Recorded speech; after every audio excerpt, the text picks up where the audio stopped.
Assalamualaikum warahmatullahi wabarakatuh. Perkenalkan, saya Siti Nur Aiza Erina Putri, NIM 22021040249, Program Pendidikan Bahasa dan Sastra Indonesia, Fakultas Keguruan dan Ilmu Pendidikan di Universitas Jember. Di video ini, saya akan menjelaskan tentang potensi bahasa Indonesia untuk menjadi bahasa internasional. Bahasa Indonesia merupakan sebuah bahasa yang ditetapkan sebagai bahasa nasional atau bahasa resmi Negara Kesatuan Republik Indonesia dan juga sebagai bahasa Persatuan Bangsa Indonesia.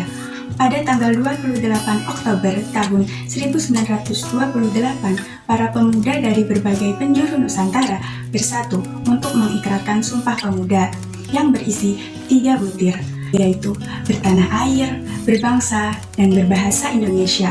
Dan pada saat itulah bahasa Indonesia resmi diperkenalkan.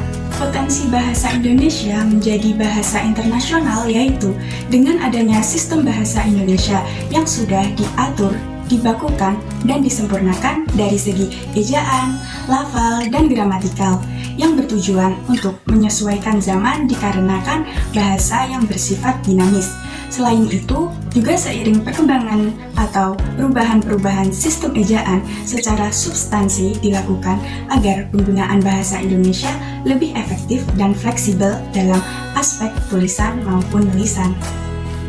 Penunjang bahasa Indonesia sebagai bahasa internasional adalah dengan mempunyai dasar hukum yang legal, yaitu Undang-Undang Nomor 24 Tahun 2009, Pedoman Umum Ejaan Bahasa Indonesia atau dikenal dengan UEB, Kamus Besar Bahasa Indonesia yang dikenal dengan KBBI, Tata Bahasa Baku Indonesia, dan Pedoman Umum Peristilahan Indonesia atau yang disebut UPI.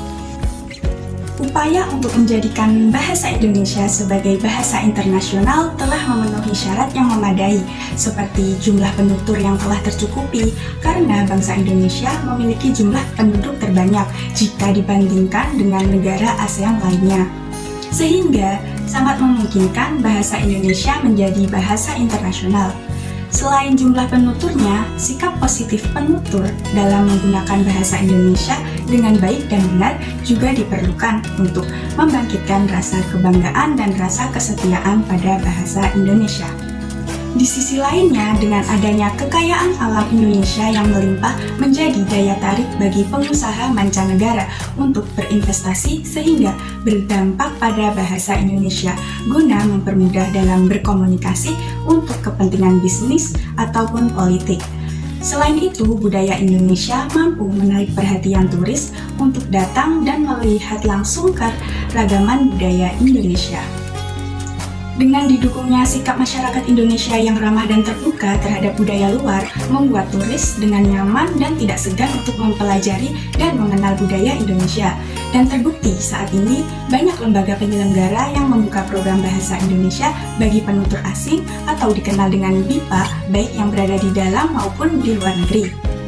Oleh karena itu, kita sebagai warga negara Indonesia sekaligus penutur asli bahasa Indonesia harus bangga berbahasa Indonesia. Dan dengan memperhatikan arah dan perkembangan bahasa Indonesia yang sudah jelas dan pasti tidak dapat dipungkiri bahwa bahasa Indonesia sangat berpotensi menjadi bahasa internasional dan menambah rasa cinta kita untuk berbahasa Indonesia. Sekian penjelasannya dapat saya sampaikan, kurang lebihnya mohon maaf. Terima kasih. Wassalamualaikum warahmatullahi wabarakatuh.